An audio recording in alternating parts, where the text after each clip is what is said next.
Kozhikode. I would like to welcome today's resource person and the coordinators and founders and all the participants.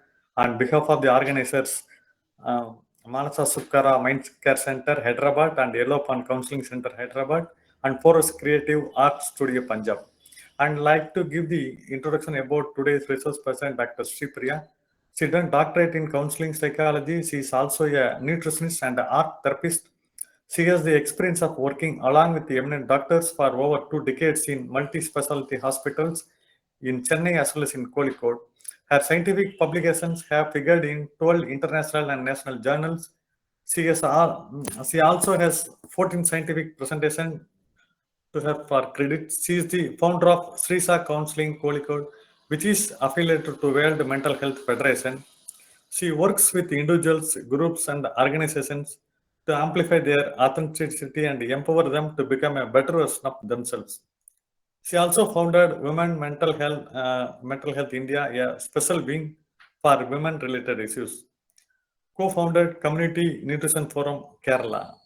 This community of nutritionists working towards health awareness and right eating habits among general public. She is also presiding Emotional and Wellness Council WICCI Kerala.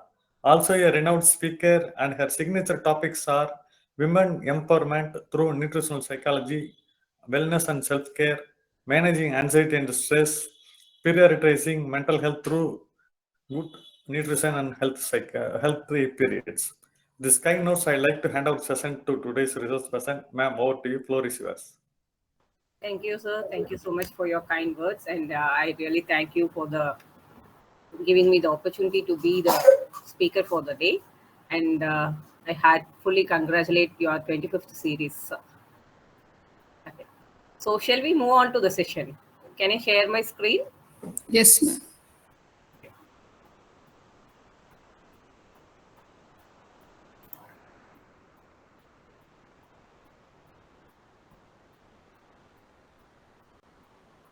Can you all see this?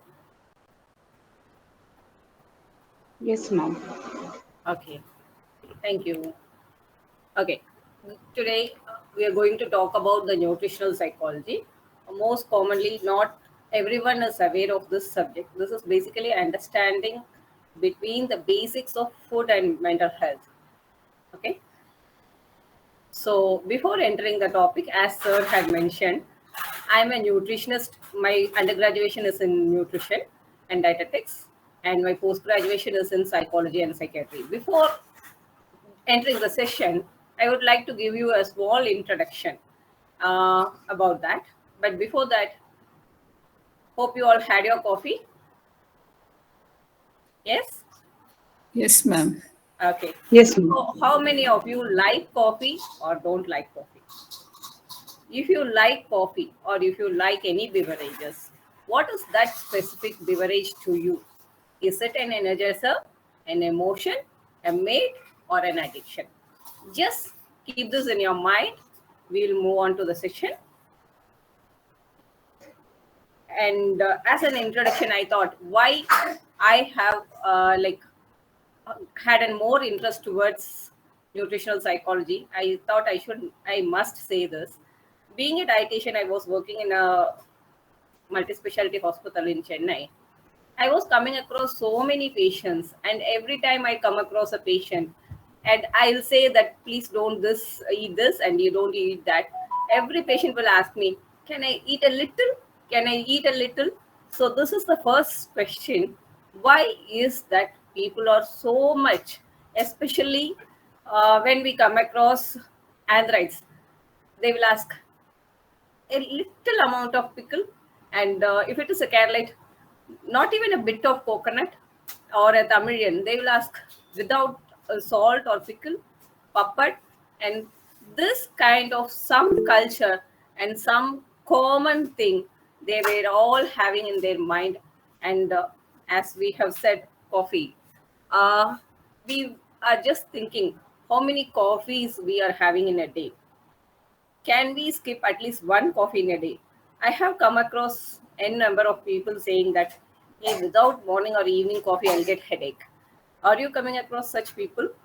If yes, this is a real interesting session. And before that, most of us must have been back from work just by now. If you want to have your coffee, you can have your coffee. But along that, I want to present a case.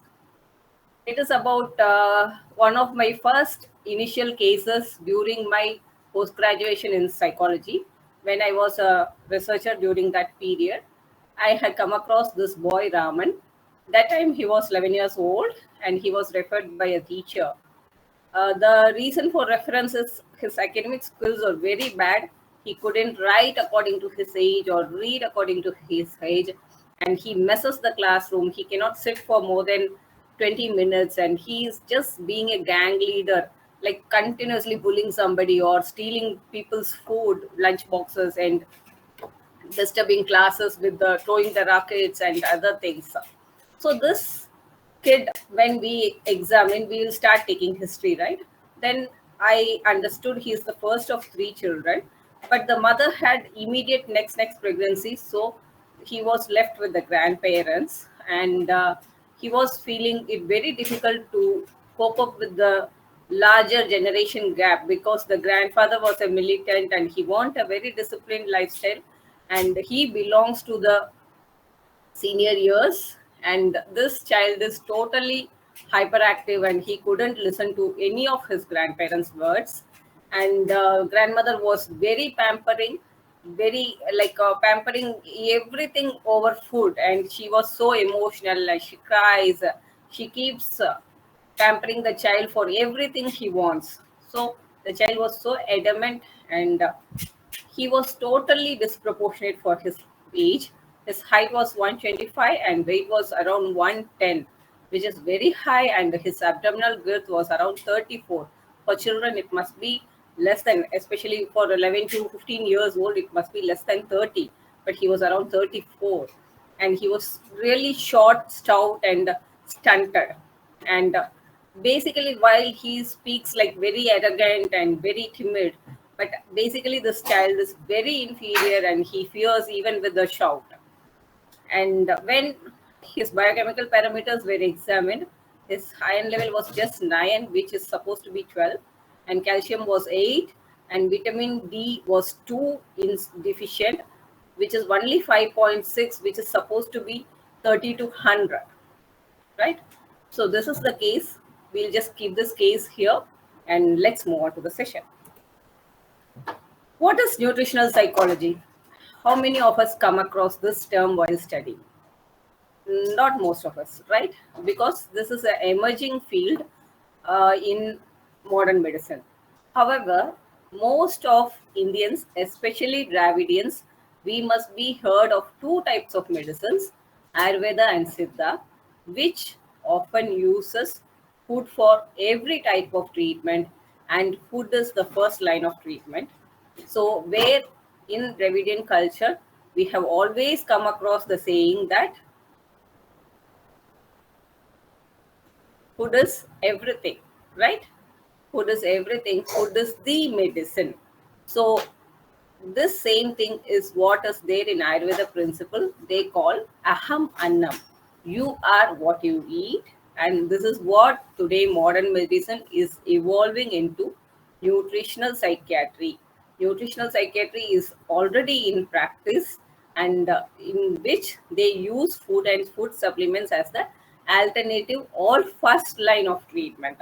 Other kind of medical fields like diabetes or even endocrinology has already accepted food as the first line of treatment, and nutritional psychiatry is also accepting food as the first line of treatment. And when psychiatry is, we all know that minor differences between psychiatry and neurosciences. So in nutritional neurosciences, they are considering food as an intertwining factor between cognition, behavior, and emotions. So neurosciences are not much different or deviated from psychology, which is along with the social skills. We in nutritional psychology are studying to find the relationship between dietary intake with the different aspects of psychological health. This field of nutritional psychology is in, to examine the interrelationship between the diet on mental health. So this is what going to be our topic today. I'm not going to much touch your psychiatry or neuroscience, but I'll give you a hint over this. First, when we talk about nutritional psychiatry, this is completely on the biological things. So, when the biological factors intervenes, they call it the CNS and enteric nervous system is bidirectionally linked. Enteric nervous system is our gut functions. CNS, cerebral nervous system, is central nervous system, is our brain functions. So they say that both are interlinked and intertwined. It is always that endocrine system or our gut system continuously, these microbiomes have a very important role in our mental health. I can give you a small or simple example. How do you feel with your irritable bowel, or if you are having a platters while you are into the important meetings? This is a not just your psychosocial reflex, it is also the brain getting affected, and your central nervous system get not accepting with this kind of things. It may or have the inflammatory hypothesis, which is involuntarily shown as depression, anxiety, or neurological stimulus like autistic spectrum disorders, schizophrenia, neurodegenerative like PD and ALS. So, in this gut, they call it as a second brain. So, in this, what is this? Excuse me, ma'am. Slides are not moving. Which slide it is there, ma'am? First one. Sure. Can you see the slides now? Yeah. Gut brain axis. Okay. Can you see this? Yes. Case study over a cup of coffee. Okay. This have you already seen this slide? Yeah. Till now, only first slide, ma'am. Nutrition psychology. I'll try once again to give a full screen view. Can you see this? Yes, ma'am. Okay. If anybody wants to just have a quick brush, you can look into the slide. Can you see this? Yes, ma'am. Definition? It's visible. You please go ahead. Now I'm in the gut, the second brain. Can you see that? Namaste. Hope everyone had a coffee. That slide. Then I think I can move with this only. You can go with your flow, ma'am. Achha, fine. Yeah. This like instead of making a full view, can I have like this? Is it okay for you all? Yes, ma'am. We are on definitions. Thank Achha. you. Okay. So when in psychological aspects, the gut second brain, I can easily or simply explain this with the famous songs like whenever there is a romantic song, they all say that you'll have a butterfly effect in our stomach, right? Have you all come across such songs? Hindi, Tamil, Telugu? Yes, ma'am. So Yes, ma'am. this is what is the relationship between the gut and the brain is can be simply given as when we are going to our exams, or you are into a love affair, or into a fear state, or attending an interview, we have a mixed feeling of eagerness, fear, and aversion all together, right? Sometimes when we are attending the interview, we'll feel like how will be the interview. We have lot of imaginations, right? So this kind of perceptions will start from our stomach, and this kind of anxious or emotional feelings is reflected as our mental makeup or our personality. Sometimes it reflects on our personality. This is what we are going to see in detail as a nutritional psychology. So, in nutritional psychology, what the study or scientists are trying to analyze in the present day is we are focused on diet mental health relationship DMHR with the following 6 elements: psychological aspects, psychosocial, behavioral, cognitive, interceptive, and perceptual. What are they? I can explain that. very simple psychological aspects or emotional, what you feel like. For example, after a strong episode of any problematic situations, how far you can able to get back to your resilience mode, or your creativity, or your happiness, depression, anxiety, irritation, sadness, all this comes under psychological method of or way of eating. We are seeing so many people, they eat a lot when they are sad, isn't? And some say that when I am sad I cannot even think of eating.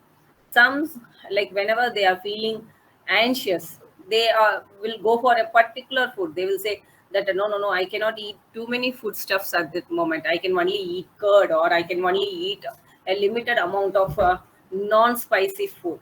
This is all the psychological dietary habits.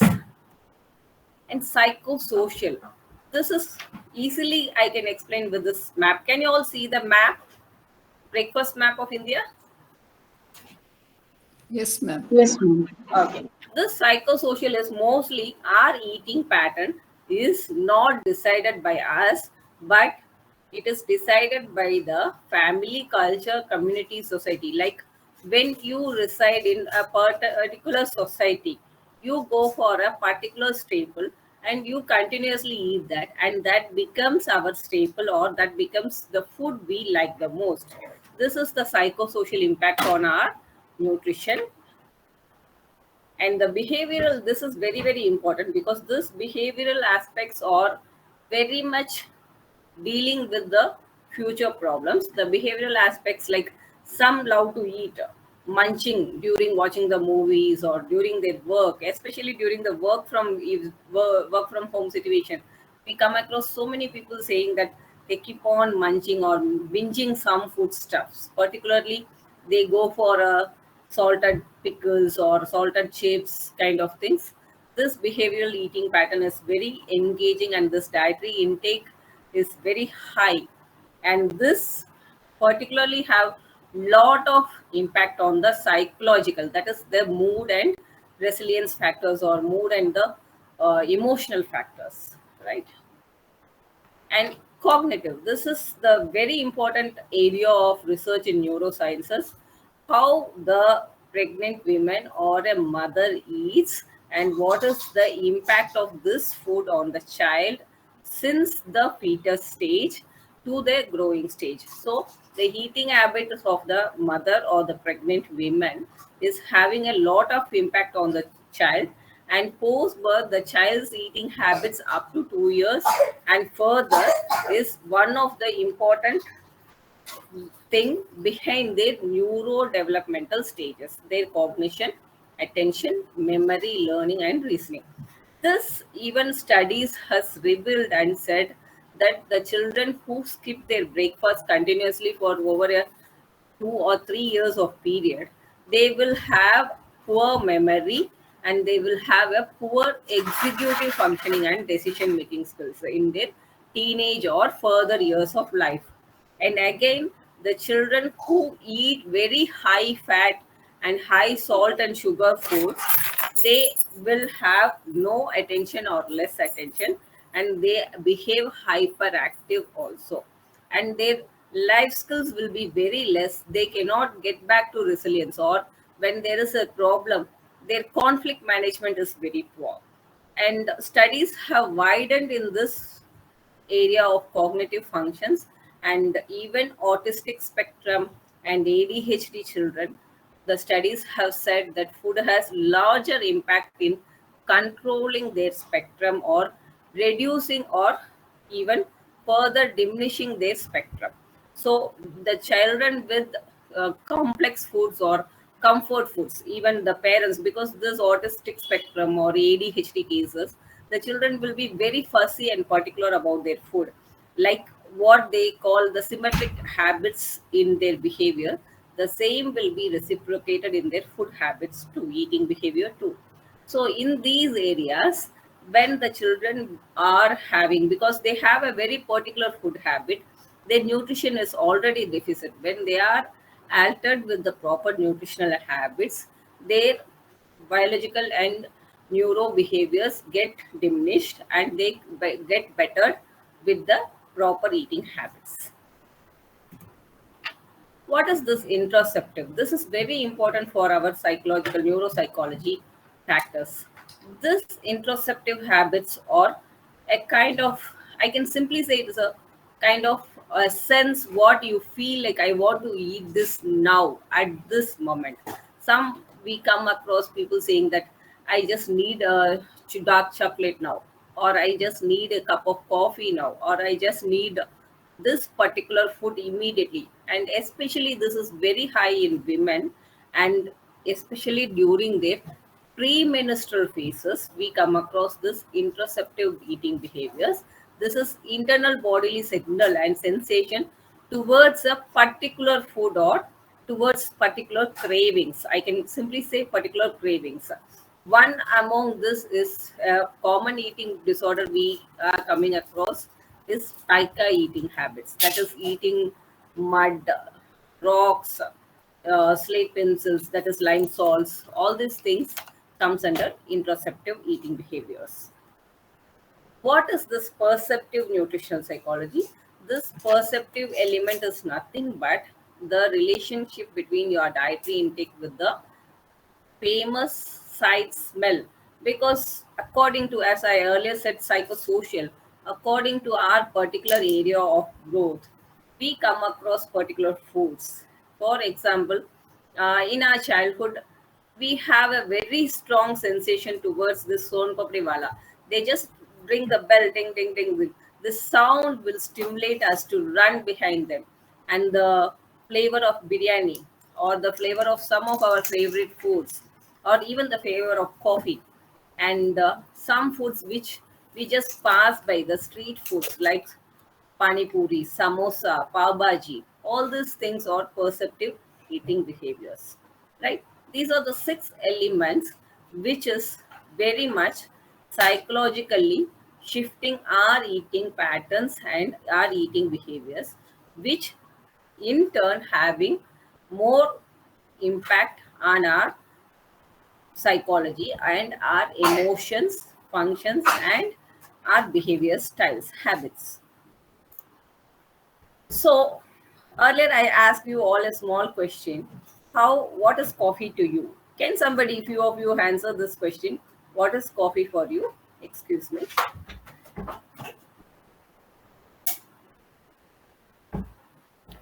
Can few of you give a small answer? What is coffee for you? How many of you drink coffee when you feel alone? How many of you can you all hear me? Hello? Yes, yes, Yes. ma'am, audible. Yeah. How many of you feel that I cannot survive without even a single coffee? Is there someone like that? We will get energy, ma'am. Okay. But we are coming across so many people. Generally, people will say that, uh, for example, when we get some appreciation or when we get some promotions, people will say, let's party immediately. This kind of food is seen as emotions for some, and for some Yeah, in people, chat box from Binita Sarkar to cheer us, from Anita ma'am, energy, then Bama Devi, addiction of caffeine. right. From Archana Vedantam, she replied, my auntie.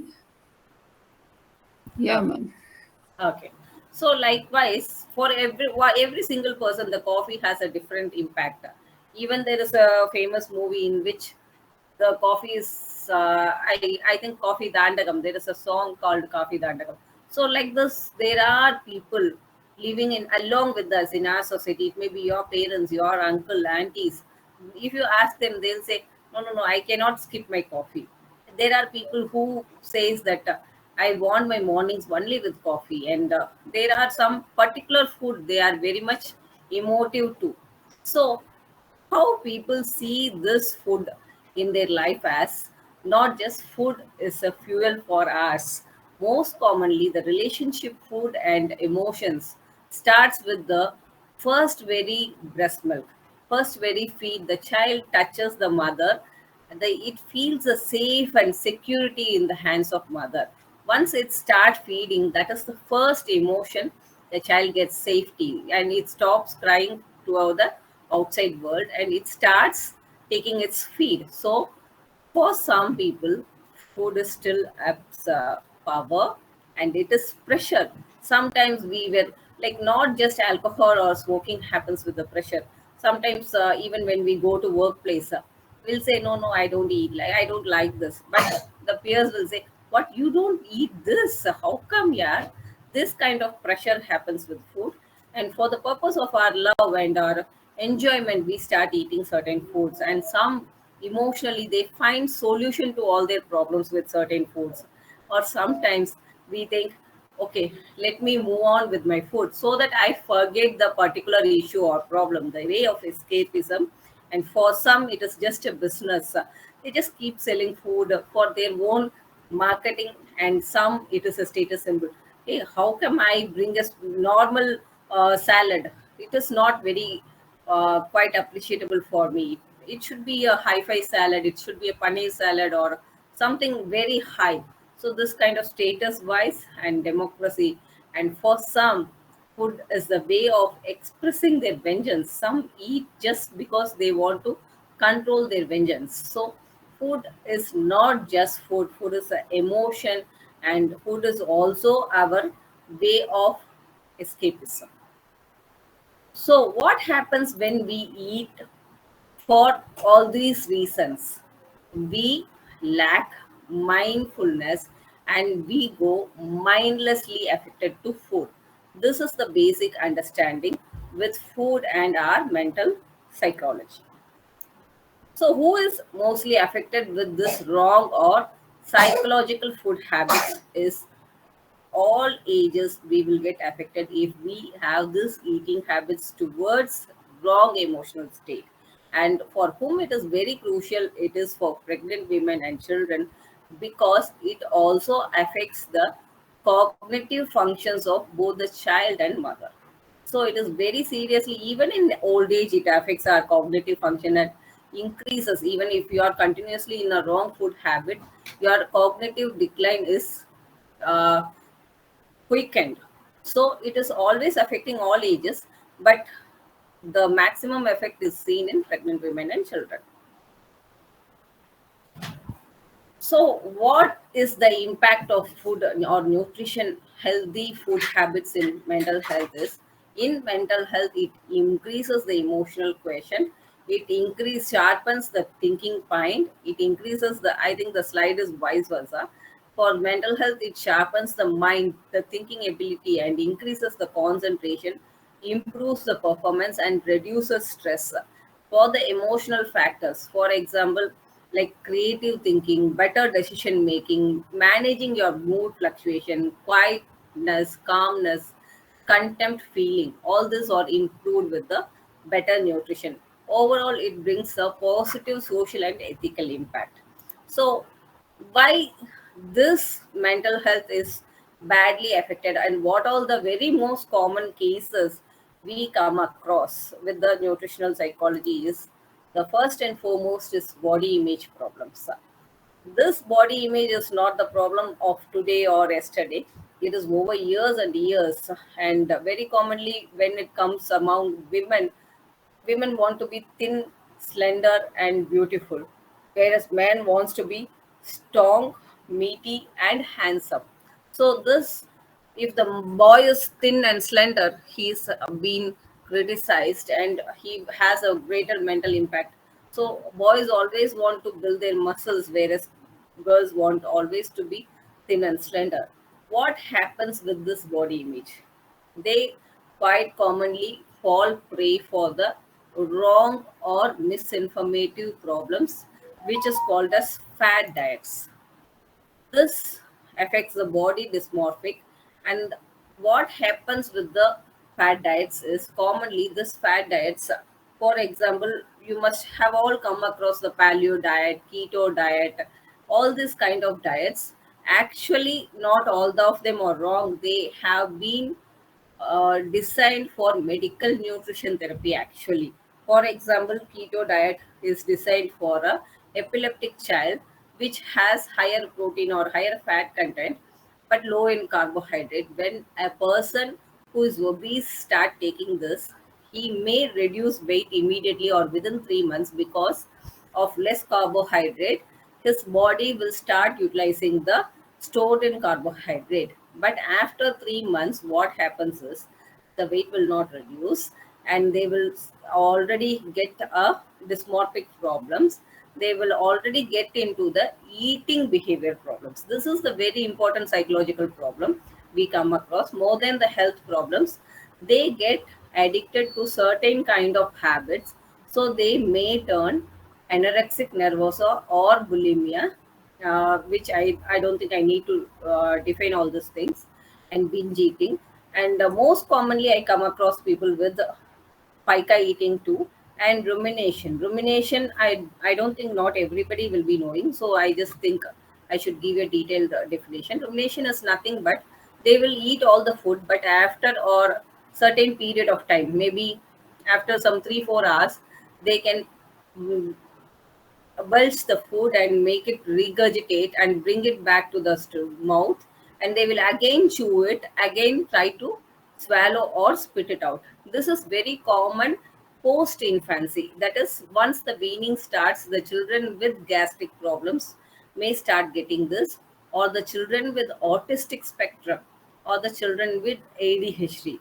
These people commonly get this kind of rumination, and if this is not stopping at the early ages, this is a problematic problem condition which needs the opinion from speech therapist or occupational therapist. But at the same time, this rumination happens also in the adolescent when they fall prey for fat diets also. And avoidant or restrictive food, this also again most of you must not be come across. Avoidant or restrictive food intake in the sense, we might have been coming across some of the teenagers who will not particularly eat their breakfast or lunch, but night they will complete feasty diet they will follow, like biryani or alfam or the wholesome meaty substances they will follow on the night times. This is also one of the condition people fall prey for. The very important problem we come across is obesity, which is a vicious cycle with the mental dysfunction like cognitive impairment, schizophrenia, depression, and eating disorder, and also reward abnormality. So, why the diet is important and how it works on their mental health? The diet is commonly with 5 major food groups: micronutrients, macronutrients. When the macronutrients, especially macronutrients, are reduced in the fat diets or in the problems with overeating, like stress eating and other problems, macronutrients is compensated with one or other, or they will eat one particular nutrient but they will miss some other nutrient. For example, a person who wants to reduce weight, they will skip eating carbohydrate or they will just keep eating overeating proteins. If a person is depressed or the person is into a continuous stress, they will continuously eat fatty foods but they will not eat carbohydrate or protein. So this particular, what happens is, the micronutrients is not balanced, that if they are not getting adequate carbohydrates, the brain function chemicals like serotonin and tryptophan is not properly triggered, which is going to impact on the brain, and it will affect the mood, and it also declines the cognitive function. And when it comes to protein, the brain is one of the major area is filled with or made of amino acids.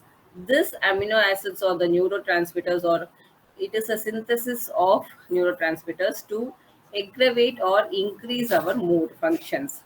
Again, fat is very, very important because fat is the highest level in our brain. Brain lipids is mostly 50% composed of fatty acids. So what happens if these three is compensated or avoided? the energy what the person is supposed to get. For example, when the carbohydrate is reduced, the person is lacking cognitive skills. Whereas when the fat is reduced, or fat is not taken, or healthy fat is not taken, they have a sluggishness. They could not think properly. Clarity of thoughts will not be there. And when the amino acids are not properly taken, again, their creativity will be reduced and intellectual habits will be reduced. So these are the some of the neurotransmitters which are affecting our body. It will deteriorate our memory skills, and some may even bring you. You must have come across delirium, the delirium, or we cannot think properly or think with the clarity. This is the common problem. And when the serotonin is reduced, the mood is low, and they feel sleeplessness or feeling disconnected, feeling alone. There is no joy in any work. They feel like totally they are hopeless. So how this dopamine is totally dopamine will drive out of motivation and enthusiasm, and it is also stimulating cravings. Okay. And GABA will make us like cannot switch off, and always irritable, agitated mood, anxiety, and all those things. For such problems, the foods to avoid are sugar, deep fried junk food, alcohol. Nothing but this junk food has to be kept away, and they should eat the wide range of micro and macronutrients. So here, when it comes to micronutrients, we commonly think that micronutrients are very important, that is sufficient for life, but micronutrients are very, very important for brain functions and psychological problems. When there is a psychological problem, very commonly in children with poor concentration attention, we come across vitamin B1, B6, B12, and vitamin D deficiency. And in depression, we come across vitamin B3, and in poor memory, vitamin B5.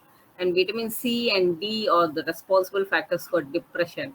And irritability, insomnia, and confused mindset is basically because of minerals, lack of eating minerals. So these things has to be concentrated for good mental health. And what should be avoided is always nothing but high fat, high sugar, high salt, HFSS. This is nothing but all our junk foods classically comes under this HFSS. What happens with this HFSS habits is, when a person like starts with the morning hours, they will not eat anything. They will just go fasting. They will just skip their breakfast and go for 10 o'clock. They will go for having some tea with some bakery or confectionaries. And again, they will not have hungry because they already have a full high fat, salt, and sugar confectionaries. So they will not skip again their lunch. Evening, again, some kind of the junks with the coffee or tea beverages. And dinner, it will become a very heavy hunger, and they will go for lot of fried items like full whole chicken or full whole fish. The fish or chicken, which is animal source of protein, when fried, it turns become a high fat content, not any amount of protein required by the body.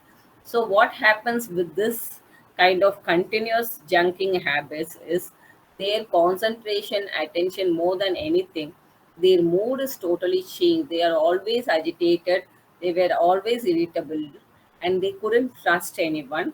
They are always in the group social, but they couldn't behave well, and they could not be calm and context. They will become slowly, they will turn into greedy, and which will lead into depression. So this is the quite greatest concern for our next generation, and in the future challenge we are going to face. So, in my particular clinic, what are the poor nutrition concerns I had is the very common is procrastination in women. So I come across lot of women who continuously say, "Ma'am, I want to do lot of many things. I want to like a super women. I want to remodel my life, career, and my home. I want to make everything perfect." but I couldn't do. I always think that okay, after 10 minutes, and this 10 minutes is never ending. So when I check this particular group of women, I always find them they lack vitamin D or iron or folate deficiency. And the most common cause of fear and anxiety I come across is folate and vitamin A deficiency.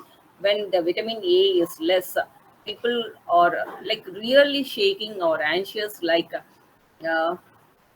even a person with the thyroid, low thyroid, they will also have the same kind of fear and hormonal dysfunctions. They will also have this fear and anxiety problem.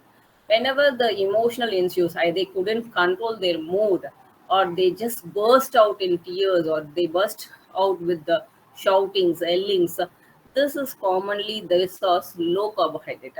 They start eating very low carbohydrate, or they start skipping their meals, especially in children. They want to run preparing for competitive exam, they want to go to school on time, they just have 10-15 minutes time. What they think is okay, let me move my food away.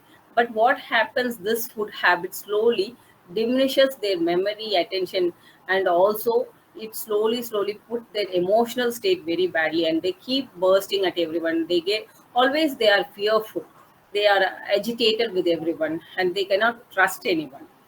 And the same thing with stress, we come across iron and iodine deficiency, and poor life skills, or again iron, vitamin D and A. And panic attacks is very common with vitamin K deficiency and very low carb diet. And depression, vitamin D, suicidal thoughts also, vitamin D is responsible, and iron, iodine deficiencies. In dementia, most commonly early dementia, I come to see that very low protein diet and mineral deficiencies and cognitive decline in both children and adults. It is mainly because of vitamin and mineral deficiencies. So now let's get back to the case. What happened with this boy after analysis? What we found is this boy is continuously with his grandparents. There is a large generational difference, as I earlier mentioned. This boy was always pampered by his grandmother. After every scolding, the grandfather will feel sorry for that. And while he'll come back with the pack of junk foods like mixtures or cakes or pastries. He come back with that samosas and pani puris. So this grandmother also in home, she will overfeed him with food. And this child with any problem or any happiness is always fed with food. And this, what happens, his eating behavior is totally ruptured. And he continuously eat for everything. He continuously keep on uh, munching food, and he will be binging. And mainly because of his uh, body shape and size, he couldn't concentrate in his subject, because over fat, high fat slowly diminishes the child's concentration ability, and this child could not focus on what is taught in the school. So what happens is his grades are getting reduced, and people started mocking him for his poor academic skills as well as his obesity. So what happens? He wants to compensate his inferiority complex. He slowly starts developing the superior qualities, what he thinks it is right, but they are not actually right. What he do is he starts bullying others. He start verbally abusing others or stealing others' lunch boxes, like as a way he could punish them for their teasing. This kind of problems arises with his high fat, high sugar, and low nutritious foods and poor food discipline. His food habits are very indisciplined. He can even eat at midnight. So these are the things which we found very bad. And what we thought is the child must immediately lose weight, because the abdominal width is nothing but the visceral fat. So this has to be reduced. We started giving him yoga practices, and for his overcoming his personality disputes and personality problems, we gave him art therapy sessions also. Along with that, he was, as a first line of intervention, he was given a healthy eating habits. He was given a dietary advice, and with that, he was also strictly put on exercises like walking, swimming, cycling, like all those things. So after 3 months, he started showing differences with the proper eating habits. He could recollect things. His memory was little better with proper eating habits. With the 6 months, he could be focused or sit and able to attend a particular class for 40 minutes or at least for 2 consecutive sessions. So, this is what the first cognitive change we could see in his behavior and self esteem. It took a longer period, like 6 months, he took for improving his self esteem. After his first periodic test, he was finding better. He could able to sit for the whole 3 hours and try to recall things. But in the second periodic test, he improved much better and he could even pass the exams. That was the first thing which improved his self-esteem. Then slowly this boy could able to much better and improve with all this set of cognitive behavior counselings. And this was nearly around 14-15 years back. So today he is doing his masters in dentistry and he is also a health educator.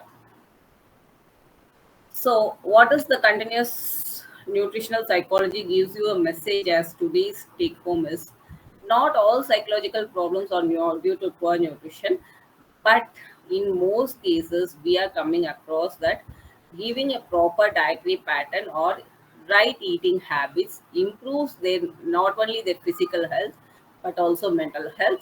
And while treating neurological functional problems like autistic spectrum or ADHD or even learning disability or even smaller behavioral issues, please just check into their nutritional habits or dietary intervention, and that will be the must be the first line of treatment. And remember, food should not be an emotion or addiction. Food must be an discipline.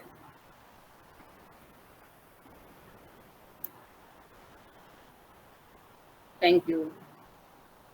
Now it's time for your questions. Thank you. Yeah, thank you, Sri Priya ma'am, for that wonderful, comprehensive session on, nutritional psychology. We just have a little time for interacting. And dear participants, if you have any questions, you can either unmute and interact with the speaker. You can just go ahead with your questions. Ma'am, the participants have requested you, if it's possible for you to share the PPT, you could do that. Definitely, ma'am, I can share you the PPT. Thank you. Thank you so much. Participants, if you have any questions, you can interact with our speaker.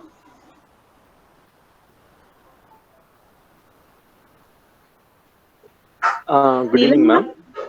Yes, ma'am. Yes, sir. Sorry, okay, ma'am, Anita, ma'am, she may proceed first. I think she asked some questions. Let me wait. No problem. I can give her. Yes, sir. You can go ahead. Please, sir. Okay, ma'am. Okay, yeah. Good evening, ma'am. It was a wonderful session, and you explained everything in detail. It covered every areas regarding nutrition and malnutrition, many things. So my question. I have one question regarding especially for small kids, small children. I have one kid, 2 years old. So how to improve their immunity, because that's a big problem, big concern for the small kids. So what kind of immunity building foods you can suggest for small kids? Sir, again, this is a wonderful question for nutritional psychology aspect. Today, everybody asks us what are the foods to develop immunity. But one thing I'll tell you, the food cannot be feeded in children like medicine. You should eat such foods so that the children will follow. And commonly, the immunity boosters are nothing but fruits and vegetables. You can follow the red, yellow, orange, or now they call it rainbow colors of fruits and vegetables. And in this rainbow colors, we also insist on wholesome grains. That is, like for past few generation, we were for the reason of quick cooking or for the color or taste or texture, we have been using this white rice, maida, and polished items. But what is wrong in this polished foods is all the fibers and sodium, potassium, minerals are lost. So try to go incorporate the wholesome grains and our traditional millets. These are all immune boosters. And always keep one green leafy vegetable. A green leafy vegetable is the best source of all the nutrients. It is a power of house of nutrients. So one green leafy vegetable a day is like I can say that an apple a day can be rephrased to a green leafy vegetable a day can keep you away from a doctor. Okay, ma'am. Thank you. Thank you so much. Thank you.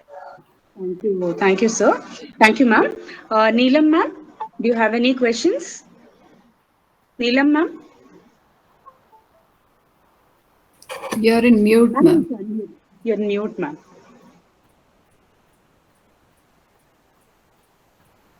Ma'am, you have to unmute. Neelam, ma'am.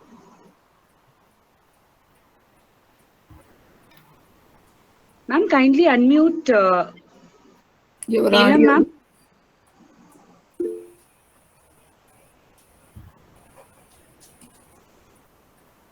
Oh, that's was the problem with me.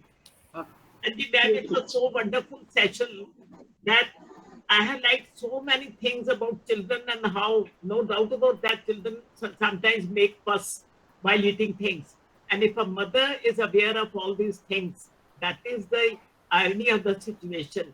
Mothers also sometimes pamper their children by giving junk food and all that. And sometimes they're also tempted to. Frankly speaking, sometimes I think most of us who are sitting, this is modern times when we go along with children, that happens. But most of the time, our generation has been looking after children. Most of the educated women, I can say, and ideas which are given, they are beautiful ideas. And I don't think anything is lagging behind or anything has been left by you. It was such a wonderful session, ma'am. I just thank you so much. Thanks a lot, ma'am. Beautiful session. I'm really honored to get such feedback from a senior person like you, ma'am. I'm very happy, and Thank you, ma'am. it's really very happy feedback. Very nice. Thank you. And the group which is holding all such webinars, that also doing a great, we can say, service to society, service to the children of the present times. Hats off to them also. To you, all appreciation, and whatever I appreciate, that is less, because we are given such a wonderful thing. Thank you so much. All of us. Thank you so To much. all of us. Thank you, ma'am. Thank you. Thank you. Any more questions, participants? You can just go ahead with your question.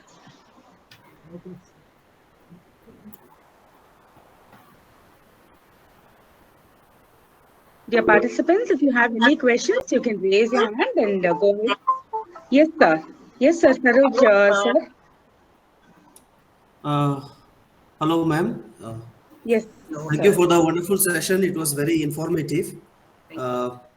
And gut being the second brain was knowledge I liked really.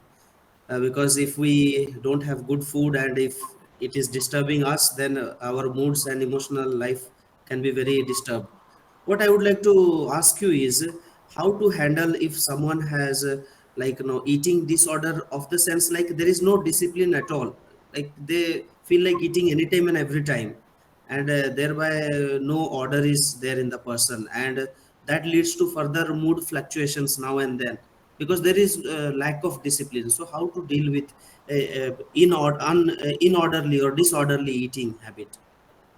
Basically, this disordered eating habits is one kind of depressive, or majorly it is because of their dysmorphic functions. Okay, so we always say that D for depression, discipline for depression. So this discipline is not only ruptured in their daily routine like bathing or anything, it is also ruptured in their eating habits.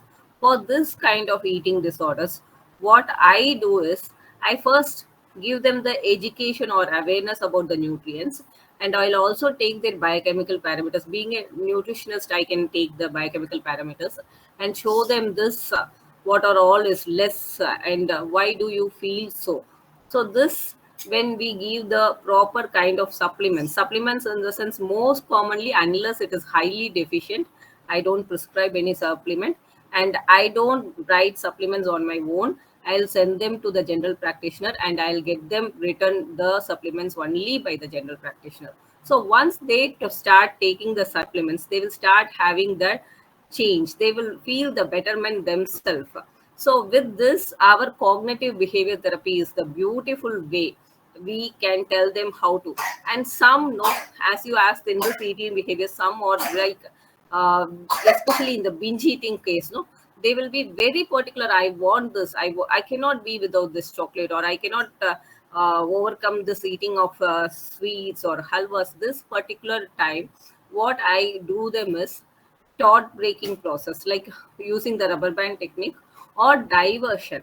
Art, therapeutic art, we can tell them that while you want to do this, you just make this halwa into some pieces, keep it into the small pieces and keep it away from you. Don't eat a whole chocolate in a minute. You can cut this chocolate into small pieces and keep the tray there, and make a whole drawing or do a small pieces of some craft. And then after this, if you really want, you can touch. But what happens with this art, no, they will completely involved in this art, and after this they will feel light and their stress is reduced, so they will not go back to that comforting food. So this is some of the techniques I use. Giving supplements is very important, but not by us. We don't prescribe supplements, only with the general practitioners or their physicians. Thank you, ma'am. Thank you. Thank you, madam. Wonderful, ma'am. Positive intervention, how we can apply in our counseling session. You beautifully explained. I think no other doubts. Anita, ma'am, please go ahead for VOT, ma'am. Thank you, ma'am. Ma'am, kindly accept our gratitude on behalf of the Deccan Positive Mental Health group members, which has Manasa Shubhakara Mind Care Hyderabad, Yellow Point Counseling Center Hyderabad, Forest Creative Arts Studio Punjab.